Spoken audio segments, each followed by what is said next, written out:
В гости к воспитанникам Троицкого дома-интерната приехали члены регионального штаба Народного фронта и медклиники «Здоровое поколение».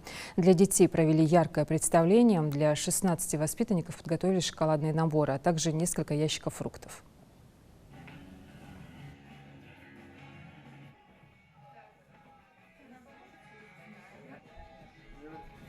Развеселили наших деток, вручили подарки каждому. У наших детей теперь на долгое время останется хороший позитив. Они будут на позитиве, они будут в хорошем настроении. И для наших детей это самое главное на сегодняшний день. И побольше, когда вот так вот приезжают, навещают, им даже это для ихнего же здоровья, для ихнего же духа, это значимо и очень необходимо на сегодняшний день.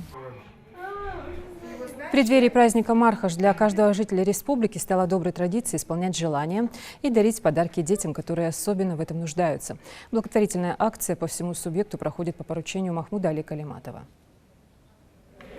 Мы узнали у воспитателей, у замдиректора, что именно нужно для детишек. Привезли бытовую химию, продукты, фрукты, сладости, все то, что может действительно их как-то обрадовать и быть им полезным. И этот праздник дает нам большой импульс для совершения добрых дел.